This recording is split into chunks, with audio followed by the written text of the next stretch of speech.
गुजरात में हम आए, हम खेत ब्रह्मा गए, सुरेंद्र नगर गए, आज हम धर्मपुर से आ रहे हैं, कल रात वडोदरा में थे।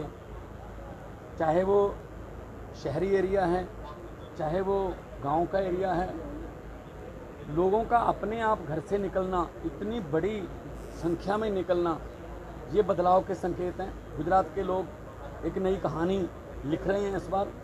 पंजाब में भी बिल्कुल ऐसा ही हुआ था कि हमारी जब 40-50 दिन रह गए थे इलेक्शन में, तो लोग अपने आप बाहर आके हमें कह रहे थे कि हमें भी जो है बदलाव चाहिए और पारदर्शिता वाली सरकार दिल्ली में, ईमानदारी की सरकार दिल्ली में और भ्रष्टाचार से मुक्त सरकारें पंजाब और दिल्ली में चल रही हैं। जो भ्रष्टाचार में पैसा जाता था वो लोगों को मिल रहा है और ये बात इनको हजम नहीं हो रही, इसलिए ये हर रोज़ कोई नया कोई मुद्दा उठा के हमें बदनाम करने की कोशिश करते रहते हैं, अनाप शनाप बोलते रहते हैं।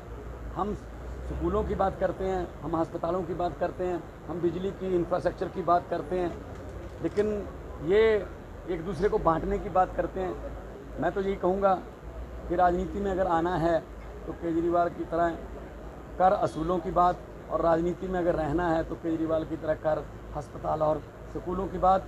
और गुजरात के विकास के लिए इस बार लोग वोट करेंगे। पहले लोगों के पास कोई ऑप्शन नहीं थी, पहले लोग सिर्फ ये कहते थे इसको हराना है, जीत कोई मर्जी जाए, लेकिन इस बार ऑप्शन है मशीन में। अब लोग पॉजिटिव वोटिंग करेंगे कि इनको जिताना है, हार कोई मर्जी है। गुजरात में हम आए, हम खेत ब्रह्मा गए, सुरेंद्र नगर गए, आज हम धर्मपुर से आ रहे हैं, कल रात वडोदरा में थे। चाहे वो शहरी एरिया है, चाहे वो गांव का एरिया है, लोगों का अपने आप घर से निकलना, इतनी बड़ी संख्या में निकलना, ये बदलाव के संकेत हैं। गुजरात के लोग एक नई कहानी लिख रहे हैं इस बार।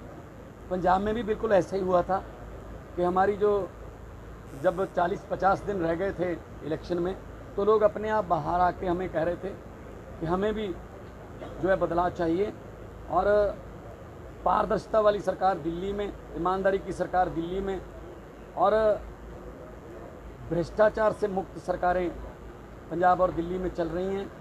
जो भ्रष्टाचार में पैसा जाता था वो लोगों को मिल रहा है और ये बात इनको हजम नहीं हो रही, इसलिए ये हर रोज़ कोई नया कोई मुद्दा उठा के हमें बदनाम करने की कोशिश करते रहते हैं, अनाप शनाप बोलते रहते हैं। हम स्कूलों की बात करते हैं, हम अस्पतालों की बात करते हैं, हम बिजली की इंफ्रास्ट्रक्चर की बात करते हैं, लेकिन ये एक दूसरे को बांटने की बात करते हैं। मैं तो यही कहूँगा कि राजनीति में अगर आना है तो केजरीवाल की तरह कर असूलों की बात, और राजनीति में अगर रहना है तो केजरीवाल की तरह कर अस्पताल और स्कूलों की बात।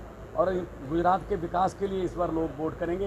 पहले लोगों के पास कोई ऑप्शन नहीं थी, पहले लोग सिर्फ ये कहते थे इसको हराना है, जीत कोई मर्जी जाए, लेकिन इस बार ऑप्शन है मशीन में।